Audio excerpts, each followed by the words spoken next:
Hello again. This is Editing Truth in the editing booth once again. I am way behind on my editing. I'm only about 1/3 of the way through my summer recap, and it is fall. Anyway, this episode is going to be manga I read this year that had weird follow-ups and came to odd conclusions. Hopefully I will pick up my workflow a lot more and try to get this all recapped before November is over. Then I can start working on the end of year recap, which honestly should be a lot shorter. Anyway, here's that. Hope you will be seeing me again very soon. Here's an interesting thing that I read in January. The Girl from the Other Side, Volume 12 came out. Against all expectations. The series was finished in Volume 11. The story was 100% wrapped up. And then a Volume 12 came out. For some reason. To be fair, this... you might not be able to read the little cursive print on there, but this is called Volume 12 Side Stories. I don't know. I don't know why it is both Volume 12 and Side Stories. Because it's not a continuation beyond the ending of Volume 11. Instead, Volume 12 is just kind of like slice of life chapters that you would probably have to place somewhere around like the first 3 or 4 volumes of the story. This is overall just a weird product to exist, because if you have read the first 11 volumes, the relationship between these two main characters has been completely repainted in your mind. It's been completely recontextualized versus what it was in the first couple volumes. I wouldn't want to spoil this, because this is a series that is full of earth-shaking twists. So I don't really know what the point of these stories was. I guess it's just kind of if you wish the first few volumes went on for longer, then here's that wish granted. But I mean, once you know the things that have happened later in the series, I don't know, it makes these side stories almost uncomfortable to read once you know the reality of the situation. I don't know. It's really hard to explain that without spoiling anything. But I mean, just overall, I read this book. Well, I bought this book mostly for the sake of completion, but I read it and I was just kind of okay. I don't know if I remember a single event that went on in any of these side stories, because again, it's a very slice of life sort of approach. You could read Volume 12 with absolutely no context to any of the other volumes and probably get as much out of it as anybody who has read the whole series. You might even get more out of it than somebody who has read the whole series.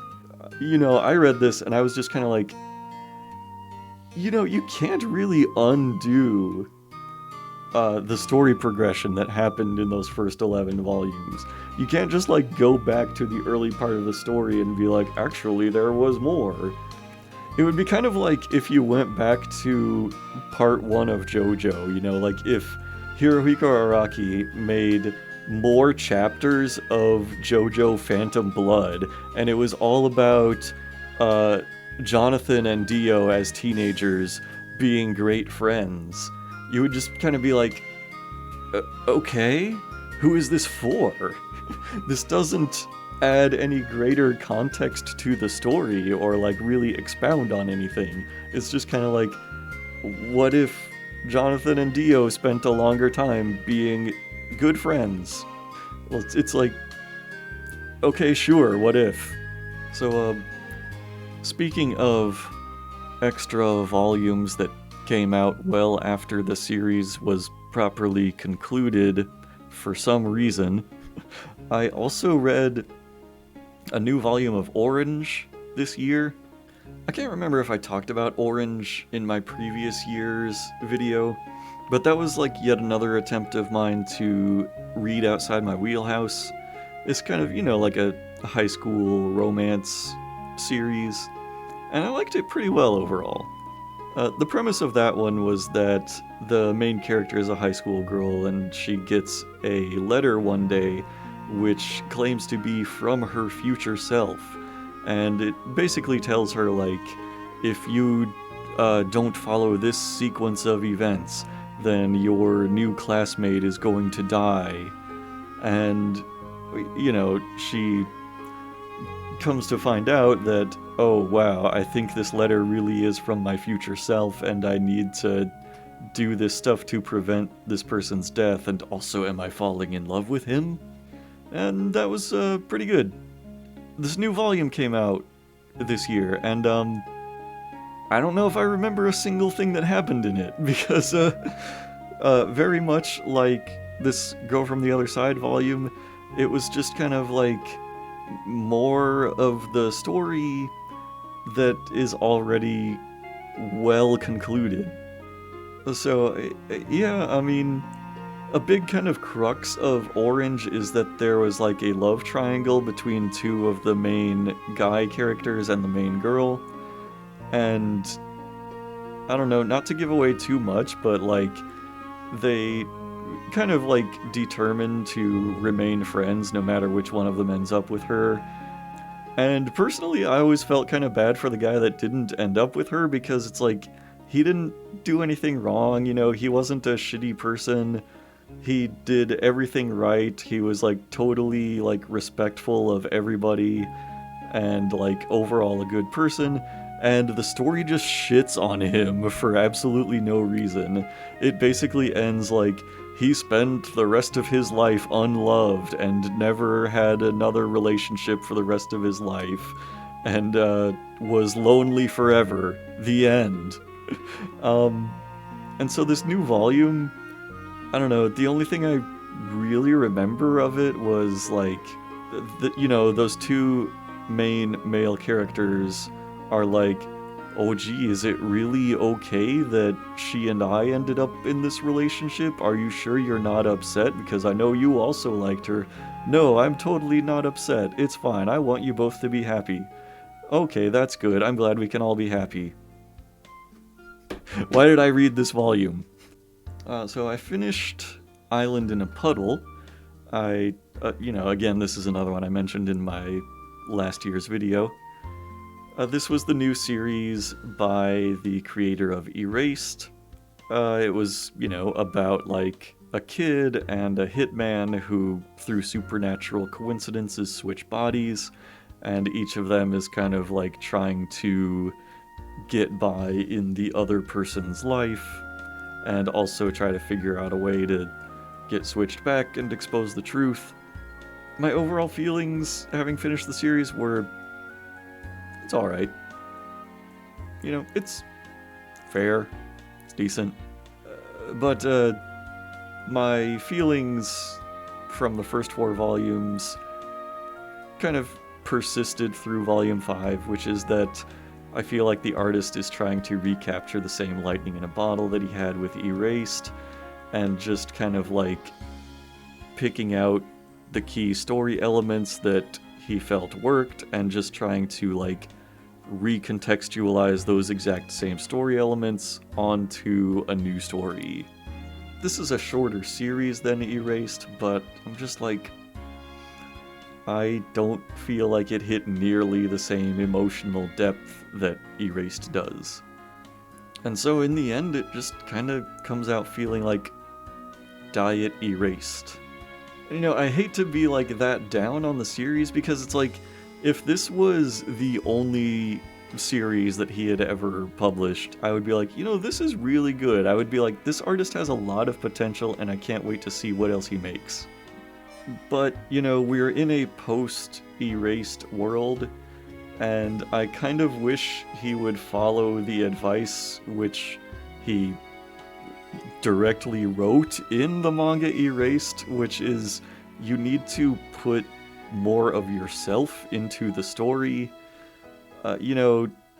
make something that emotionally resonates with you and not just things that you think will resonate with a general audience. Anyway, I mean, it's only 5 volumes long. I think if you liked Erased, this one, it's still worth your time. I'm not gonna say that like it's a waste of your time to read it. You might even enjoy it a lot more than I did. It's just like my personal experience was that I felt like I had tread a lot of this ground before. So here's an interesting one. Crazy Food Truck Volume 3 came out this year. I talked about that one in my past video about how I felt like, oh, this series just kind of came out of nowhere and it has so much potential and I can't wait to see where it goes. And I think it could have some really fascinating world building and a great story, and it fucking ended in Volume 3. It ended very abruptly, in fact, to the point that it makes me wonder if the series was just cancelled. Because it does not feel at all that it came to a natural conclusion.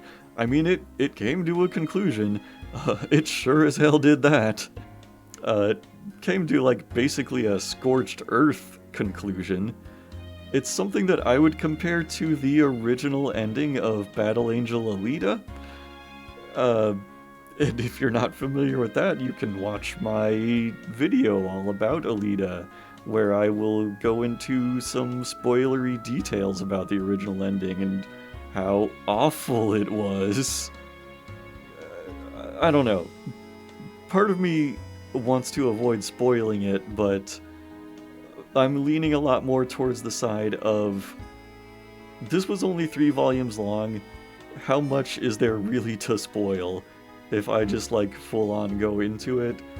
So like basically in the 2nd and 3rd volumes, the story was starting to set up some new characters.